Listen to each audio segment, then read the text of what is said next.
Hi, how you going? Yeah, good, thank you. First off, thanks for taking the time to talk to us. All good. Thank you for wanting to speak to me. Appreciate it. That's all right. Um, so guys are finally coming back to Australia. What are you guys most excited about this time around? Cool. Honestly, we're always excited to come to Oz. One of our favorite places to be. Like people and the place are both, beautiful.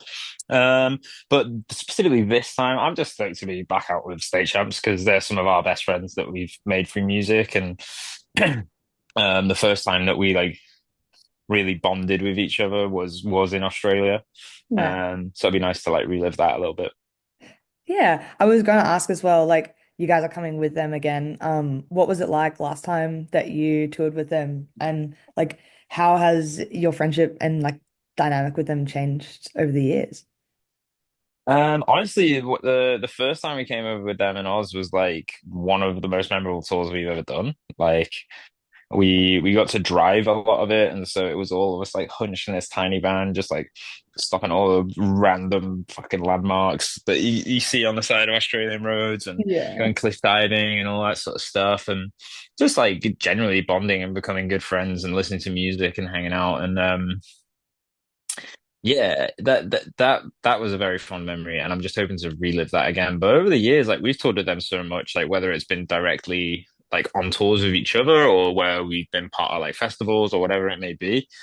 But genuinely, like they're like some of our closest friends. Like it really is just like being on tour with your friends. Like West, just our guitarist, just um like guided Ryan, the state champs bassist, through his first ever marathon, and like My goodness. they're like so tight. Yeah, they're like super tight. Like those two are like they're like brothers. So um yeah, it is. It's like they're just our good friends. So it's you know, sometimes when you go into a touring with a band that you don't know, it's like there's a little bit of like anxiety, or maybe not anxiety, but there's a little bit of trepidation of like, ooh, will we get on? But like going into this, it's just like, oh, we're gonna have a sick time. So Yeah, just hang out. no worries. Yeah.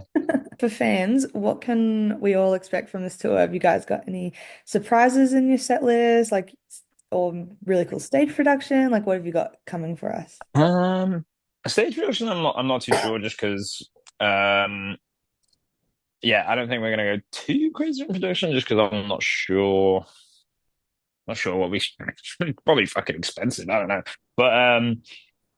but maybe some set list surprises. I think we might throw a deep cut in there. I don't know. Yeah, I think we're gonna play like some lifestyle to get you stuff. Maybe I think like a little bit more lifestyle to get you stuff. Nice. Just because we're obviously on the 10-year anniversary of Yeah. that, so throwing a couple deep cuts from that record, yeah, just to give it a nod, because I don't think we'll be able to come out to do like specific Yeah. anniversary shows, but I think we're I gonna was, play a bit more lifestyle to get you yeah, stuff. I was like so surprised when you guys announced the tour, like that it was dumb stocks, dumb fucking Yeah. yeah. Yeah, we don't want to lean too hard on the old shit, you know what I mean? Like we kind of want to keep Yeah. things moving forward. Oh, yeah.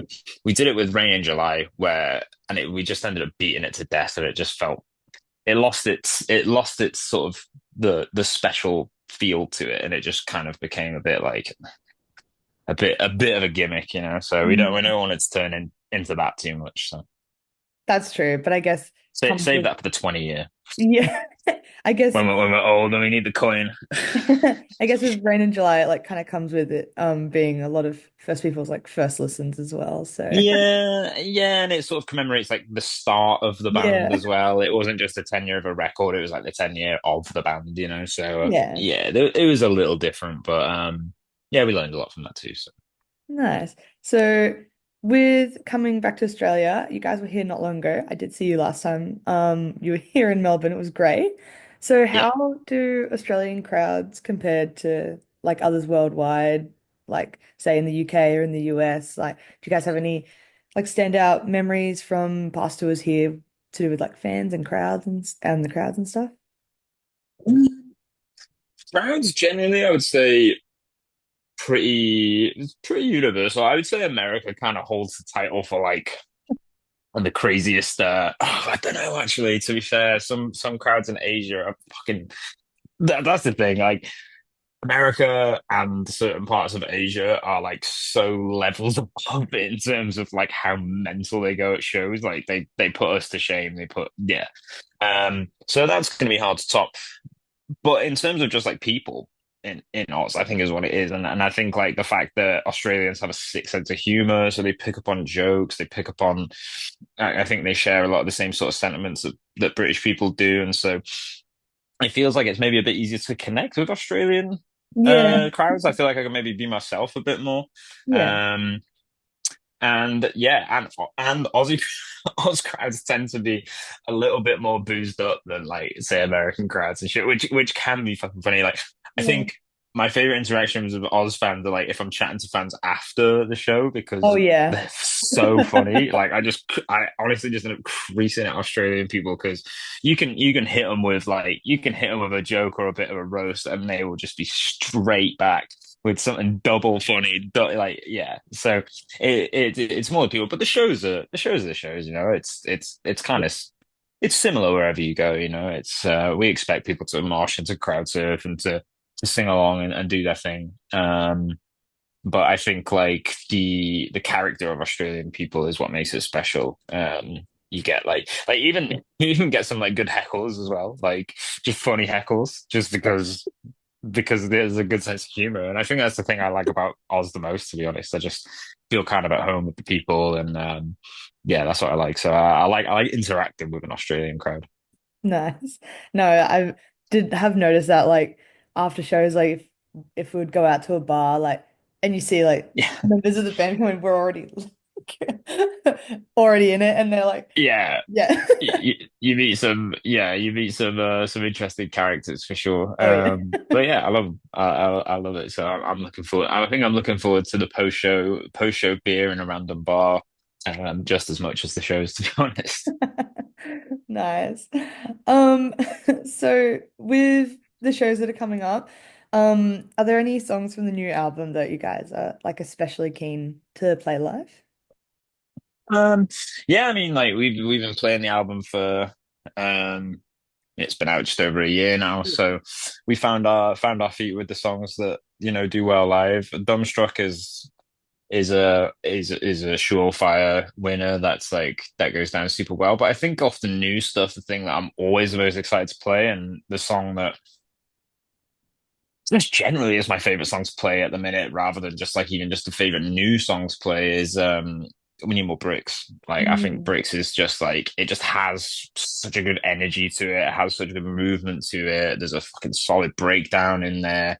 It's meaningful, it's something that people feel passionate about. So I'm hoping that goes off. I'm hoping for that to go off big time. I'm sure it Um will, like honestly. yeah. There's no Yeah, reason but it we're wouldn't. playing like a lot of new stuff, to be fair. There will be a lot of new stuff and with a nice sprinkling of the other stuff too.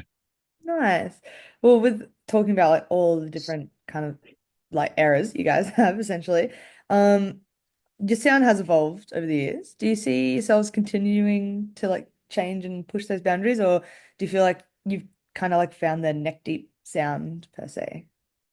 Yeah, I think we've definitely found our sound, especially on like the last record. I think, the fact that we did it all ourselves and that's what came out is like, yeah, that's us, and so I think now going forward, you don't necessarily have to reinvent the wheel or like Mm. expand ourselves. Like we know what people like us for, and we like what we like doing what we do. And so it's not to say that the next album is going to be completely the same.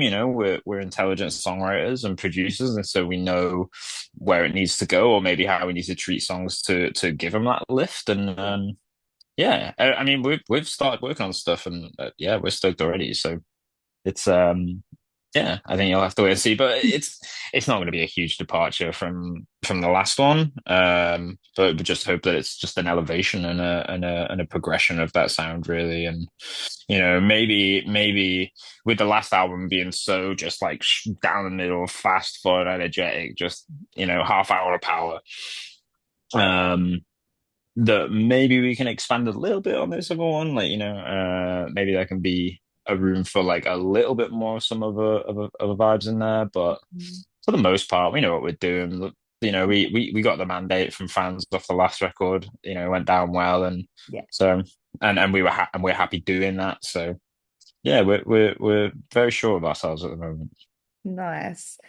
Um, so when you guys are writing music, you've been a band for like over a decade. So what keeps you motivated and excited to be making more music after that long of, making songs?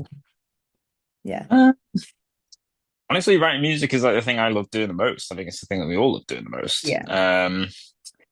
And in between tours and stuff, there's a long period of like not much. There's a long period of just like doing the gardening, doing the laundry, walking my dogs, and Mm. just like thinking a lot. And so just the fact that we get to write music itself is the thing that's inspiring and that keeps us going. I think we've all been kind of chomping at the bit to get back in the studio, and it is just that's the thing I think I enjoy most about being in a band. It can be incredibly, it can be tough sometimes. It really can. It kind of you reveal yourself. It reveals you to yourself in a lot of ways.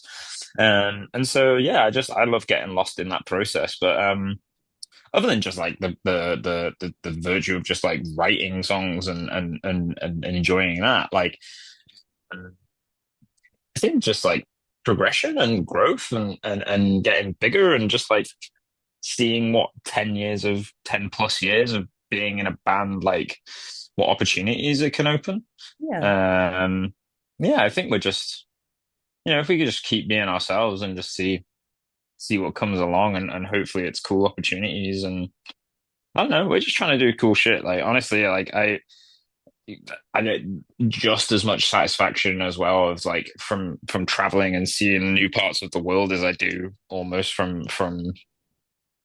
writing music and touring. Like just seeing the world and being able to travel and do it for a living is like enough to get us excited about it. Like in a lot of ways, well, a lot of people might consider us a big band, and like you say, we've been around for over 10 years. Like we still feel like, oh my God, we're so lucky to do this. Like we're so like we still feel like the kids who dreamt of doing this in a lot of ways. So just doing it is all we need, I think as well, maybe we've got caught in the trap of like maybe chasing, I don't know, maybe mainstream success in the past. And I think you just end up chasing your tail doing that. And it doesn't always end up feeling like at the truest thing to do for you. So I think just staying on the path that we're on and just continuing to grow is what inspires us and excites us to keep going. Because we're very lucky to do what we do and we love what we do. We ain't too jaded by it yet. So, Yeah, definitely. If you had to introduce someone to Neck Deep and they'd never heard of you guys before, what would be the one song that you would show them and why? oof, oof. Um, Honestly, I would maybe say again. I've kind of already said it, but I'd maybe say Bricks. Like Yeah. again, that's my favorite song of ours at the minute, and maybe just because it's a political song, and Mm. I just think that is so in the forefront of people's minds at the moment. I think it's just a good hook. I think it represents, it says a lot about who we are as a band and how we feel about things, but also like sonically, um, it kind of gives a good representation of what the band's about. So yeah, I'd say we need more breaks. Or if I had to, maybe December, just because it's like, there you go. There's an emo hit for you. Yeah, definitely. Um, and just one message that you'd love to send to Aussie fans ahead of the tour, maybe tickets yet or Just something. just just a huge thank you, and sorry we don't get to come out as often as we would like to. You're a bloody long way away, and yeah, but trust that you're always in our thoughts and in our plans, and yeah, we love coming out and just stoked to come and hang out with a bunch of rowdy Aussies. Like again, I love Australian people, and I'm just stoked to to come out and just and hang out. Like I said, we love traveling, we love being in different parts of the world. So yeah, just looking forward to being in your beautiful country and seeing your beautiful people. That's what we look forward to, and just looking forward to some rowdy shows.